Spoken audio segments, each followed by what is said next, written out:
बिस्मिल्लाहिर्रहमानिर्रहीम। अस्सलामुअलैकुम। शाहीन टीवी में आप सबको खुश आमदीद। भारतीय अदाकारा शिल्पा शेट्टी का शौहर राज कंद्रा जो फाहिश फिल्में बनाने के इल्ज़ाम में गिरफ्तार है, अब ये इत्तला सामने आई है कि उसकी दरख्वास्त जमानत मुस्तरद कर दी गई है। पुलिस ने अब भी उसे अपनी हिरासत में रखा हुआ है, जहां उसे हर हवाले से तफ्तीश हो रही है। उसकी एक वीडियो कितने रुपए में बिकती थी, राज कंद्रा एक कंडक्टर का बेटा किस तरह से गुर्बत से नफरत करने वाला अरबपति कैसे बना, आज उसके कितने बिजनेस हैं, आज उसकी कितनी दौलत है, ये सब हम आपको बताएंगे। इसके अलावा इस केस में कितनी अहम पेशरफ्त हुई है वो मैं आपको बताता हूँ। भारत में राज कंद्रा ने दरख्वास्त जमानत दी, जिसको मुकम्मल तौर पर मुस्तरद कर दिया गया। इसने अदालत में इस ख्वास्त की मुखालफत करते हुए कहा कि मुलजिम से अभी तो तफ्तीश जारी है, इस दौरान जमानत दे देना समझ से बाहर है और कुछ मुलजिमान के रिकॉर्ड तो अभी भी हासिल करने हैं जो इस सारे मामले में मुलविस हैं। दरअसल सुन लीजिए कि ये होता क्या था। राज कंद्रा के वैसे कई बिजनेस हैं, वो अभी आपको आगे चलकर बताता हूँ, लेकिन इन्होंने अपना पैसा इन्वेस्ट किया हुआ था इंडस्ट्री में, फिल्म इंडस्ट्री में। ये वहाँ लड़कियों को कहते थे आइए हम आपको काम दिलवाते हैं, फिल्मों में आप अदाकारी करें, अपने कैरियर का आगाज करें, हम आपको बड़ी पर्सनैलिटी बनाएंगे। अब हुआ क्या, ये वहाँ पर कुछ ऐसे सीन क्रिएट करते थे जो होते बहुत शॉर्ट थे, बहुत ज्यादा हॉट होते थे, तो ये अपनी एप्लीकेशन के लिए बनाते थे।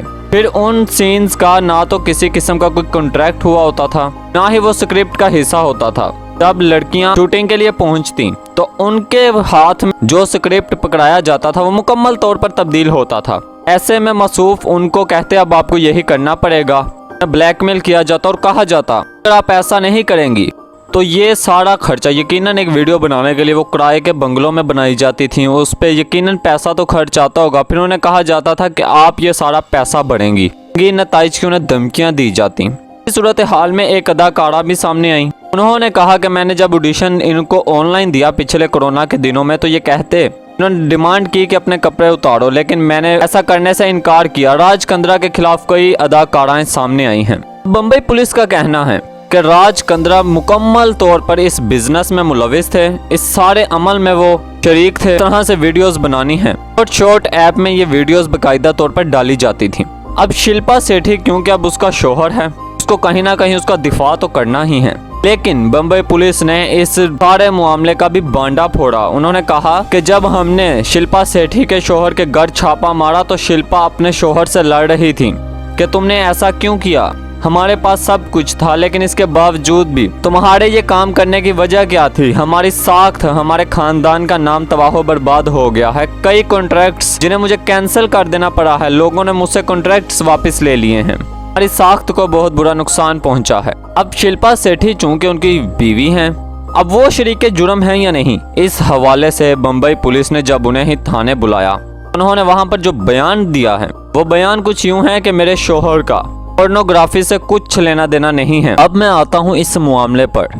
राज कंद्रा ने एक कंडक्टर के बेटे की होने की हैसियत से बिजनेसमैन का सफर कैसे तय किया। शिल्पा शेट्टी से शादी के वक्त वो लंदन में एक बड़े बिजनेसमैन थे। इससे पहले उन्हें कोई नहीं जानता था, लेकिन शादी के बाद वो मारूफ हो गए, उन्हें जानने लगे। अगरचे वो लंदन के बहुत बड़े बिजनेसमैन थे, लेकिन उनकी परवरिश बड़ी ही मुश्किल हालात में हुई थी। 18 साल की उम्र में राज कंद्रा ने अपना बिजनेस शुरू किया। 1.5 लाख रुपए से उन्होंने अपने कारोबार का आगाज किया था। राज कंद्रा के पास चूंकि उस वक्त की बहुत कमी थी, लिहाजा वो अपनी पढ़ाई भी मुकम्मल नहीं कर पाए थे। कॉलेज की जिंदगी में ही उन्हें कारोबार का आगाज करना पड़ गया।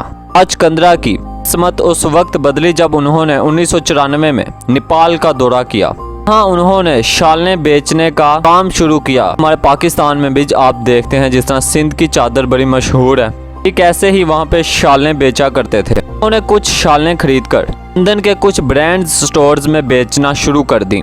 हैरानकुन तौर पर पहले ही साल में उन्होंने 2 करोड़ पाउंड कमाए। उस दिन के बाद राज कंद्रा ने कभी पीछे मुड़कर नहीं देखा। आज राज कंद्रा कानकनी, प्रॉपर्टी और इसी तरह फिल्म इंडस्ट्री और दीगर प्रोजेक्ट्स पे काम करते हैं, लेकिन ये हॉट शॉट ऐप ने उनकी सारे किए हुए पर पानी फेर दिया कि साख्त को बहुत बुरा नुकसान पहुंचा है। अब उनकी जमानत दरख्वास्त भी मुस्तरद हुई है। मैं आपको ये बताता चलूं, ये जो वीडियो बनाते थे वो कितने रुपए में बिकती थी और राज कंद्रा अपने किन टारगेट्स को अचीव करना चाहते थे। राज कंद्रा ने गुज़िश्ता साल ही अगस्त से दिसंबर तक इस ऐप से करोड़ 17 लाख रुपए कमाए। अगर आप इसे पाकिस्तान के मुताबिक देखें तो ये रकम 2 करोड़ 34 लाख रुपए बनती है। 6 माह के अंदर अंदर इन्होंने पिछले साल में इतना पैसा कमाया। राज कंद्रा इस ऐप में एक वीडियो शेयर करने के तकरीबन 5 लाख रुपए वसूल करते थे, यानी ये पाकिस्तानी 10 लाख रुपए बने। भारतीय पुलिस ने इस हवाले से राज कंद्रा के जहां घर पर छापा मारा, वहां कई वीडियोस बरामद हुई हैं। दूसरी जानिब पुलिस ने कार्रवाई तेज करते हुए राज कंद्रा से मुंसलिक बैंक अकाउंट्स ही मंजमिद कर दिया है। तकरीबन 7 करोड़ रुपए उनके जब्त कर लिए गए हैं। रकम पाकिस्तानी तकरीबन 15 करोड़ रुपए बनती है। ये सारी तफसीलात थी। एक शख्स किस तरह से निकला, से उसने अपने कारोबार का आगाज किया, किस तरह एक बड़ी अदाकारा उसने शादी की। यकीनन जिंदगी में बड़ी कामयाबियां समेटी हैं इसने, लेकिन इंसान का कोई एक स्टेप उसकी पकड़ की बड़ी वजह बन जाता है। ठीक इसके साथ भी ऐसा ही हुआ। याद रहे, मैं आपको ये भी बताता चलूं, राज कंद्रा स्पोर्ट फिक्सिंग के इल्जाम में भी गिरफ्तार हुए, जुआ लगाने के इल्जाम में गिरफ्तार हुए और उसके अलावा उनके कई दीगर साथी इस वक्त भी हिरासत में हैं। तहकीकात जारी हैं। हवाले से जो भी मजीद अपडेट्स आई हम अपने नाजरीन को जरूर देते रहेंगे। ताहम नाजरीन मोहतरम, अगर आपको हमारी ये वीडियो पसंद आई हो तो इसे लाइक कीजिएगा और शाहीन टीवी को सब्सक्राइब कीजिएगा। शुक्रिया।